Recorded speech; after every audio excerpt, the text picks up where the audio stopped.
On my way home, almost back to Ohio, actually, had a long conversation with one of our clients. Really nice guy. Hadn't really spoke to him on the phone. He's been a client of ours for 2 years, but hadn't had a chance to speak to him. He was talking about, asking questions about what are we doing with the sales this year, and are there any changes you feel you can make to your program? And I told him that I think if I was to step back and look at what we did this year in 2025, in particular in Ohio, I think that I made an error in not having more of our horses paid into the fairs. And, I just thought when the way that they were training down, I didn't think that we'd spend much time on the fairs, to be honest. And then looking back at He's a Fearless Peter in particular, and a number of the other horses, they could have raced a couple of times at the fairs. And for that, I feel like maybe I dropped the ball in that regard, and we're always trying to learn. And it just felt to me that in 2023 and 2024, when we went to the fairs, they didn't race for much money. There seemed to be a lot more divisions. It was tough to manage that and have their calendar line up where they could race in a Buckeye, but then there was a fair in between. It was more complicated than just, hey, we got a week off, let's go to the fair. They're spread out everywhere. They're in different places. The surfaces are different. Sometimes they're tighter tracks. Sometimes they're actually very nice tracks. But ultimately, I think I should have widened that highway and at least given us an opportunity to do that. And yeah, I thought it was the right move at the time. I thought it made sense to save a little money not paying them into the fairs. And I think in respect to a couple of horses, now I don't think Supermind, just Uncle Danny, would spend much time there. I don't think they'd get around a fair very good. Diosa della Danza would be an absolute menace on the fair. Imagine all the shadows and rides, and there'd just be carnage if she went to the fair. But there were some horses we could have floated over to the fairs and done pretty well with. So had a great conversation with him about that. Talked about his thoughts on racing, which most of our clients, you guys, a lot of you out there are in lockstep with what we're trying to do. And as I said to Mr. Mitchell, I'm not perfect, right? I make errors the same as everybody else. I'm okay with fessing up because I'm a human being. Nobody's perfect. And, I think that there's stuff to learn from everything we do this year, whether it be the top end classes. We start looking closer at Kentucky, or we start looking closer in Pennsylvania or New Jersey. We talked about New Jersey with Perfect Thought. Now, it's easy to talk about New Jersey and say, geez, I think we should have a couple more horses in New Jersey because we had a good one. If we had the 6th best pacing filly that was only eligible in New Jersey, that's not so fun anymore. And as our client pointed out, that's the difference between Ohio and New Jersey. You do have the fair program. And I had to tell him, I said, I know you've only been with us a couple of years, but we were frequently at the fairs during COVID, before COVID, really just 2024, 2025, we decided that we wouldn't spend much time there. We had other places to be, and we had horses that were racing good, and quite frankly, the ones that weren't racing good, we got rid of them. But I think in regards to this year's roster, I can't help but think they might have come in a little bit handy. So thanks for the call. I'm glad that we got to put everything on the table and talk about horse racing in general, both in the past, in the present, and some of it in the future. We got to talk about our stable in general, where it's at, what it's doing, my thoughts on everything regarding that. So it was a very productive phone call, and one that I hope if you're sitting at home listening to this, nodding along or nodding off, you understand that I'm always available. And I just spent an hour and 20 or 30 minutes talking to somebody from Florida that I'd never met before, and found out that we probably have a lot in common, which isn't really that surprising, right? So if you do have questions, I do urge everybody, the one difference between our stable and a lot of other ones, we don't win the most races, we don't make the most money, we don't have the most trophies in our trophy case, and hopefully all of that will change and grow. But along the way, we endeavor and try our hardest to make sure that you are the most informed clients. And if you have questions, they'll be answered. Call me, text me, email. You guys know how to get a hold of me. if you have any questions. So let's talk about today. What took place at the Meadows today? Well, not a bad day. I had a number of people message me about Rock Shining Star. Were you not interfered with? When I saw the race view of the race, now when I'm sitting in the bike, I definitely thought there was a chance I get interfered with. But when I watched the race view, I'm like, yeah, I was getting in a little bit. He was coming out a little bit. Did what Aaron did. He's not stupid. It was a tactical move, and it was very wise. But was it enough to get him tossed? The head-on view I saw later, maybe. But when I saw the race view, I'm like, maybe not. Judges asked it, yeah, I was getting in a little bit. He was coming out a little bit. Now, if I had waltzed in the room and said, absolutely, he carried me right out to the burr, in the far, out in the side of the racetrack. I started in the 2-wide path. I ended in the 4-wide path. Of course, he carried me out, interfered with me. He's got to be set back. They likely would have tossed him. But I'm trying to be fair also. I'm trying to be truthful and say, yeah, he did come out, but I did come in a little bit, I guess. Ultimately, was I going to beat him? I think so. Not really sure.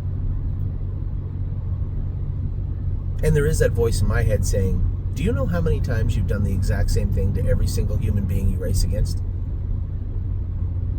A lot. So, I just tried to be as fair as I could. I went in a little bit, he came out a little bit. You guys tell me what you think.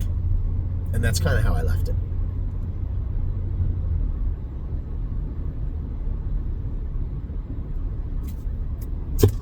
I think there was a part of me that thought he was going to be set back anyway. But he wasn't. So, it's not the end of the world. Rock Shining Star will be back next week. Should he have just... My biggest problem, I guess there was a loud voice in my head saying, well, I'll tell you what, if he had just bounced out of the hole and screamed forward like he should have, there's no problem. Yeah, that's accurate too. I don't think he raced bad. I think he raced better. But I think he could race much better. I like the fact that he's behaved. He sat in the hole. He waited. And when I asked him, he acted like he did want to pounce. I think his confidence is growing. If we could ever just draw good again next week, I'll leave him over there one more week also. I know that Tim watches these videos, and, I said that Patrick might be up for sale in a week, right? And I love Patrick. We'll talk about him in a minute. And that Neptune was over there. I'm trying to trying to work a place in for Neptune also. And he was a little flat today. He had to race with a bar shoe on. He had a quarter crack that blew out. I thought he raced good. I don't know his line. It's got to be 53. It felt like we were going 27 and a piece on the end of it. A decent line for him. So I can't be unhappy with him. I think I could have been a little more forceful on the phone, I guess, in hindsight, but whatever. He draws good next week. He'll race good again, and he is racing better, and he is coming to live. He's not on the line. He isn't as bumpy. Remember how bumpy he was when we got him? He's not bumpy in the turns. He's not on that line. He's behaved, and he's becoming more focused, and I hope his confidence grows from there. So there's your talk about Rock Shining Star. I guess I'll just work my way backwards. Neptune drew the outside, coming off a quarter crack. He's got a bar shoe on his right front foot. What am I going to do? I had to duck him, and he's in tough. I had to duck him, finished up his mile. I run him through the inside, finished up fourth. A good race for him. Time is on my side was great. I did not know that Surreal Ideal could leave that fast. I had no idea. I'm thinking to myself, I'm not going to get roped into blasting off the car with Aaron and Dave. I'm going to float off the car, and either Dave is going to put Aaron in the 2-hole, and I'm coming, or Dave is going to let Aaron go, and I'm coming. It never factored into me. It never dawned on me that Mike Wilder would or could leave us. That horse was crossed over. We went 26-1. He was crossed over as the gate was closing. That's not just, geez, he can get out of there. That is leaving hard. And I did not know that horse could do that. That horse went 26-1 first quarter, 26-3 on the end of it with the earplugs in. Vernon Beachy has that horse very, very good right now. He raced exceptionally good. And time is on my side. I have no idea what his line looks like, but he raced great. First over, going as hard as he can right through the wire. I was very, very proud of the way he raced. Lots of good things ahead. Well, the kids are home. Lots of good things ahead for time is on my side. You, jump in. Jump in. Get in. What's that? Let's go unpack the car. Yeah, just for a second, jump in. Did you by any chance hit a curb? No, why? Because that fender's, the toe link's knocked in more. No. Oh, I hit a deer the other night. I know, but the toe link's knocked in. I don't know what a toe link is. You're 12. How do you need to know what that is? So time is on my side, raced great, and Patrick the Piranha raced as good as he can, but this is the tough thing, right? That's the open. They were tough. I was lucky to get what I got with Patrick the Piranha. Man, that was a tough bunch. And then Rico Tubbs, I'm not glad he made a break, but I'm glad that I went there. No, No, I need to hurt you. Just the dog. Okay, the dog's fine there. He's not going anywhere. He's too old. He knows where he lives. Rico Tubbs raced good, and right up until he made a break, I could feel him getting a little swimmy now. What does swimmy mean? So it's two things. I think it's his left stifle and his left knee, just pinching him just a little bit. Maintenance, I believe that's what I saw anyway. Wasn't running in at all. Running out in the straightaways and coming out of the turn when he switches his leads, he get out of gear. His hobbles probably need to be a hole or two tighter to race in the final at the Poconos, I think. Need to work on his feet, maybe maintenance on those knees. He's Father Patrick, 2-year-old at the end of the season, probably needs his knees done.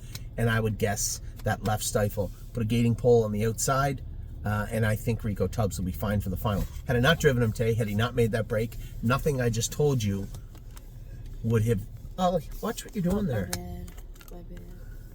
Nothing I just told you would have been possible. So you... Sit back. You are done your 2025 season. You guys ended up with a loss. Yeah. 2 losses. It happens. But...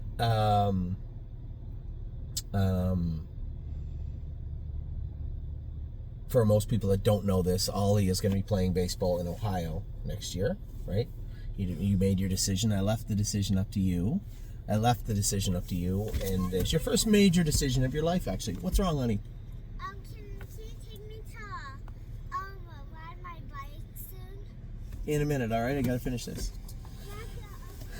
So, Ollie is going to be playing in Ohio next year, which makes things a little easier for me, but I did not want to weigh in. It's just one of those things. I know Mom said you were a little bummed out, but at the same time, baseball, I tell everybody, is a cool sport. It just teaches you so much about life, and this is one of the most important things that you're going to learn, especially for our family, is that we move around sometimes, right? We're always busy, we're always moving. You get to go to a good team, hopefully, that can help you out with your baseball. I know you struggle a little bit with striking out.